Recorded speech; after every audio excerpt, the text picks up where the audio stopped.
Bharat New Zealand final ಬ್ಯಾಟಲ್ಗೆ countdown start ಆಗಿದೆ. Final ಪಂದ್ಯಕ್ಕೆ ದುಬೈನ ಇಂಟರ್ನ್ಯಾಷನಲ್ ಸ್ಟೇಡಿಯಂ ರೆಡಿ ಆಗಿದೆ. ಚಾಂಪಿಯನ್ಸ್ ಟ್ರೋಫಿಯ ಮೇಲೆ ಭಾರತ ನ್ಯೂಜಿಲೆಂಡ್ ಕಣ್ಣು ಬೀರಿದೆ. ಸೋಲಿಲ್ಲದ ಸರದಾರನಿಗೆ ಟಕ್ಕರ್ ಕೊಡುತ್ತಾ ಬಲಿಷ್ಠ ನ್ಯೂಜಿಲೆಂಡ್ ಅನ್ನೋ ಪ್ರಶ್ನೆ. ಕೊನೆ ಲೀಗ್ ಪಂದ್ಯದಲ್ಲಿ ಕಿವೀಸ್ ಎದುರು ಗೆದ್ದಿದ್ದ ಟೀಂ ಇಂಡಿಯಾ ಆ ಸೇಡನ್ನ ತೀರಿಸಿಕೊಳ್ತಾರಾ ಕಿವೀಸ್ ಅಂತ. 25 ವರ್ಷಗಳ ಬಳಿಕ ಭಾರತ ಕಿವೀಸ್ ನಡುವೆ ಮತ್ತೆ ಫೈನಲ್ ಫೈಟ್ ಇವತ್ತು ನಡೆಯಲಿದೆ. 25 ವರ್ಷಗಳ ಹಿಂದಿನ ಸೇಡು ತೀರಿಸಿಕೊಳ್ಳುವುದಕ್ಕೆ ಟೀಂ ಇಂಡಿಯಾ ಕೂಡ ಕಾತರವಾಗಿದೆ.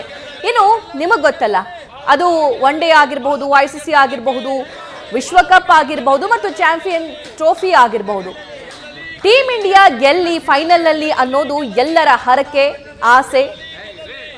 ತುಂಬಾ ಜನ ತಮ್ಮ ಟೀಂ ಇಂಡಿಯಾ ಗೆಲುವಿಗಾಗಿ ಪ್ರಾರ್ಥನೆಯನ್ನ ಸಲ್ಲಿಸ್ತಾ ಇದ್ದಾರೆ. ಅದು ದೇಶಾದ್ಯಂತ ಕಂಡು ಬರುವಂತಹ ದೃಶ್ಯ ನಮಗೆ. ಸೊ ಎರಡು ದೃಶ್ಯವನ್ನ ಗಮನಿಸ್ತಾ ಇದ್ದೀರಿ. ಒಂದು ಕ್ರಿಕೆಟರ್ಸ್ಗಳ ದೃಶ್ಯ ನೋಡ್ತಾ ಇದ್ರೆ, ಮತ್ತೊಂದು ಕಡೆ ಬೆಳಗ್ಗೆಯಿಂದಲೇ ಪೂಜೆ, ಹೋಮ, ಹವನ, ಪ್ರಾರ್ಥನೆ ಎಲ್ಲನೂ ಸ್ಟಾರ್ಟ್ ಆಗಿಬಿಟ್ಟಿದೆ. ನಮ್ಮ ಸ್ಪೋರ್ಟ್ಸ್ ಬ್ಯೂರೋ ಹೆಡ್ ಗಂಗಾಧರ್ ಈ ಬಗ್ಗೆ ಮತ್ತಷ್ಟು ಮಾಹಿತಿ ನೀಡ್ತಾರೆ. ಗಂಗಾಧರ್, ಇದುವರೆಗೂ ಚಾಂಪಿಯನ್ಸ್ ಟ್ರೋಫಿ ಆರಂಭವಾದಾಗಿನಿಂದ ಇಂಡಿಯಾ ಸೋತಿಲ್ಲ. ಇವತ್ತಿನ ಮ್ಯಾಚ್ಗೆ ಹೇಗೆ ಪ್ರಿಪೇರ್ ಆಗಿದ್ದಾರೆ? ಓವರ್ ಕಾನ್ಫಿಡೆನ್ಸ್ ನಲ್ಲಿ ಇದ್ದಾರಾ ಅಥವಾ ಇಲ್ಲ ಕಾಮ್ ಆಗಿ ನಾವು ಈ ಪಂದ್ಯ ಗೆಲ್ಲೇಬೇಕು ಅನ್ನುವಂಥ ವಿಶ್ವಾಸದಲ್ಲಿದ್ದಾರಾ? ಟೀಮ್ನ ಸ್ಟ್ರೆಂತ್ ಮತ್ತು ವೀಕ್ನೆಸ್ ಏನು? ಸಭಾ, ಏನಂದ್ರೆ ಟೀಮ್ ಇಂಡಿಯಾ ಈಗಾಗಲೇ ಈ ಒಂದು ಚಾಂಪಿಯನ್ಸ್ ಟ್ರೋಫಿ ಟೂರ್ನಿಯ ಎಲ್ಲಾ ಮ್ಯಾಚ್ ಗಳನ್ನ ಗೆದ್ದಿದೆ. ಅಂದ್ರೆ ಟೀಮ್ ಇಂಡಿಯಾ ಈಗ ಸದ್ಯ ಎಲ್ಲಾ ಡಿಪಾರ್ಟ್ಮೆಂಟ್ಗಳಲ್ಲೂ ಕೂಡ ಒಂದು ಅದ್ಭುತ ಪ್ರದರ್ಶನ ನೀಡ್ತಾ ಇದೆ, ಜೊತೆಗೆ ಒಳ್ಳೆ ಫಾರ್ಮ್ ನಲ್ಲೂ ಕೂಡ ಇದೆ. ಸೊ ಹಾಗಾಗಿ ಟೀಮ್ ಇಂಡಿಯಾ ಮೇಲೆ ಒಂದು ಸಾಕಷ್ಟು ಎಕ್ಸ್ಪೆಕ್ಟೇಷನ್ಸ್ ಕೂಡ ಇದೆ. ಈ ಒಂದು ಚಾಂಪಿಯನ್ಸ್ ಟ್ರೋಫಿಲಿ ನಾವು ಗಮನಿಸ್ತಾ ಇದ್ರೆ ಟೀಮ್ ಇಂಡಿಯಾ ಜರ್ನಿಯನ್ನ ಅವರು ಪಾಕಿಸ್ತಾನ್ ಟೀಮ್ ನ ಬೀಟ್ ಮಾಡಿದ್ರು, ಆಸ್ಟ್ರೇಲಿಯಾ, ನ್ಯೂಜಿಲೆಂಡ್ ಟೀಮ್ ನ ಬೀಟ್ ಮಾಡಿದ್ರು. ಅಂದ್ರೆ ಬಲಿಷ್ಠ ಟೀಮ್ ಗಳನ್ನ ಟೀಮ್ ಇಂಡಿಯಾ ಈ ಒಂದು ಟೂರ್ನಮೆಂಟ್ ಅಲ್ಲಿ ಬೀಟ್ ಮಾಡಿದೆ. ಸೊ ಹಾಗಾಗಿ ಎಲ್ರಿಗೂ ಕೂಡ ನಿರೀಕ್ಷೆ ಹೆಚ್ಚಾಗೇ ಇರುತ್ತೆ. ಸೊ ಈಗ ನಾವು ಟೀಮ್ ನ ಒಂದು ಸ್ಟ್ರೆಂತ್ ಅಂಡ್ ವೀಕ್ನೆಸ್ ಬಗ್ಗೆ ನೋಡೋದಾದ್ರೆ, ಟೀಮ್ ಇಂಡಿಯಾ ಎಲ್ಲಾ ವಿಭಾಗಗಳಲ್ಲೂ ಕೂಡ ಸ್ವಲ್ಪ ಸ್ಟ್ರಾಂಗ್ ಆಗಿ ಕಾಣಿಸ್ತಿದೆ. ಬಟ್ ಇಲ್ಲಿ ಫೀಲ್ಡಿಂಗ್ ವಿಭಾಗದಲ್ಲಿ ಸ್ವಲ್ಪ ಚೇತರಿಸ್ಕೊಳ್ಬೇಕು. ಯಾಕಂದ್ರೆ ಈ ಒಂದು ಟೂರ್ನಮೆಂಟ್ ಅಲ್ಲಿ ನಾವು ನೋಡ್ತಾ ಇದ್ವಿ, ಸಾಕಷ್ಟು ಕ್ಯಾಚ್ಗಳನ್ನ ಡ್ರಾಪ್ ಮಾಡಿದ್ರು, ಸಾಕಷ್ಟು ರನ್ಔಟ್ ಗಳನ್ನ ಮಿಸ್ ಮಾಡಿದ್ರು. ಸೊ ಈ ಒಂದು ಡಿಪಾರ್ಟ್ಮೆಂಟ್ ನ ಸ್ವಲ್ಪ ಸ್ಟ್ರಾಂಗ್ ಮಾಡ್ಕೊಂಡಿದೆ ಆದ್ರೆ ಡೆಫಿನೆಟ್ಲಿ ಟೀಮ್ ಇಂಡಿಯಾಗೆ ಫುಲ್ ಅಡ್ವಾಂಟೇಜ್ ಇದೆ, ಜೊತೆಗೆ ಹೆಜ್ ಇದೆ ಅಂತಾನೆ ಹೇಳ್ಬೇಕು.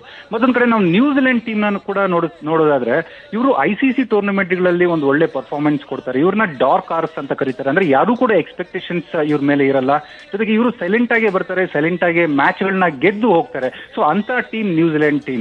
ಸೊ ಹಾಗಾಗಿ ನ್ಯೂಜಿಲೆಂಡ್ ಟೀಮ್ ಅಲ್ಲೂ ಕೂಡ ಒಂದು ಸಾಕಷ್ಟು ಒಂದು ಮ್ಯಾಚ್ ವಿನರ್ಸ್ ಇದಾರೆ, ಎಕ್ಸ್ಪೀರಿಯನ್ಸ್ ಪ್ಲೇಯರ್ಸ್ ಇದಾರೆ.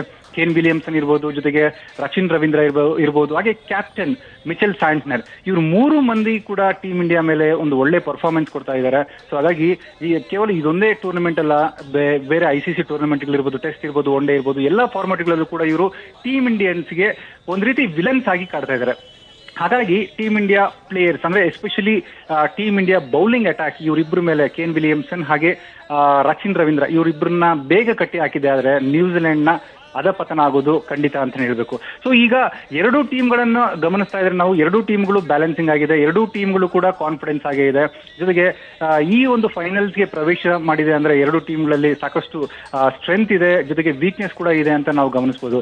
ಬಟ್ ಇವತ್ತಿನ ಕ್ಲಿಯರ್ ಫೇವರೇಟ್ಸ್ ಅಂತ ಹೇಳಿದ್ರೆ ಟೀಮ್ ಇಂಡಿಯಾ ಅಂತಾನೆ ಹೇಳ್ತೀನಿ. ಯಾಕಂದ್ರೆ ದುಬೈ ಪಿಚ್ ಕಂಪ್ಲೀಟ್ಲಿ ಟೀಮ್ ಇಂಡಿಯಾಕ್ಕೆ ಒಂದು ರೀತಿ ಅಡ್ವಾಂಟೇಜ್ ಆಗಿದೆ. ಯಾಕಂದ್ರೆ ಟೀಮ್ ಇಂಡಿಯಾ ಎಲ್ಲಾ ಮ್ಯಾಚ್ ಗಳನ್ನ ಆಡಿರೋದು ಈ ಒಂದು ದುಬೈ ಪಿಚ್ ನಲ್ಲಿ. ಇಲ್ಲಿನ ಕಂಡೀಷನ್ಸ್ ಗೊತ್ತು, ಇಲ್ಲಿನ ಪಿಚ್ ಬಗ್ಗೆ ಗೊತ್ತು, ಜೊತೆಗೆ ಇಲ್ಲಿ ಯಾವಾಗ ಯಾವ ರೀತಿ ಸಿಚುವೇಶನ್ ಡಿಮ್ಯಾಂಡ್ ಮಾಡುತ್ತೆ ಆ ರೀತಿ ಪರ್ಫಾರ್ಮ್ ಮಾಡೋದು ಟೀಮ್ ಇಂಡಿಯನ್ ಪ್ಲೇಯರ್ಸ್ಗೆ ಗೊತ್ತು. ಜೊತೆಗೆ ಆಲ್ರೆಡಿ ಸೆಟ್ ಆಗಿದ್ದಾರೆ ಈ ಒಂದು ಎನ್ವಿರಾನ್ಮೆಂಟ್ಗೆ. ಸೊ ಹಾಗಾಗಿ ಟೀಮ್ ಇಂಡಿಯಾ ಇವತ್ತಿನ ಕ್ಲಿಯರ್ ಫೇವರೇಟ್ ಅಂತ ಹೇಳ್ತಾರೆ. ಬಟ್ ಎಲ್ಲೋ ಒಂದ್ ಕಡೆ ನ್ಯೂಜಿಲೆಂಡ್ ಸುಮಾರು 7,000 ಕಿಲೋಮೀಟರ್ ಟ್ರಾವೆಲ್ ಮಾಡಿದೆ. ಅಂದ್ರೆ ಈ ಒಂದು ಟೂರ್ನಮೆಂಟ್ ನ ಜರ್ನಿ ನೋಡ್ತಾ ಇದ್ರೆ ನ್ಯೂಜಿಲೆಂಡ್ ಪಾಕಿಸ್ತಾನದಿಂದ ದುಬೈಗೆ 2 ಸರಿ ಹಾರಿದೆ, ಜೊತೆಗೆ ಪಾಕಿಸ್ತಾನದಲ್ಲೂ ಕೂಡ ಅವರು ಸಾಕಷ್ಟು ಒಂದು ಟ್ರಾವೆಲ್ ಮಾಡಿದ್ದಾರೆ. ಬಟ್ ಇಲ್ಲೊಂದ್ ಕಡೆ ನ್ಯೂಜಿಲೆಂಡ್ ಪ್ಲೇಯರ್ಸ್ಗೆ ಸ್ವಲ್ಪ ರಿಕವರಿ ಆಗೋದಕ್ಕೆ ಟೈಮ್ ಬೇಕಾಗಿತ್ತು. ಬಟ್ ಇಲ್ಲಿ complete and clear as team India ಅಂತಾನೆ ಹೇಳ್ಬೇಕು. ಸಭಾ, thank you Gangadhar. News first ನಿರ್ಭೀತಿಯಿಂದ ನಿಮ್ಮ ಪರವಾಗಿ.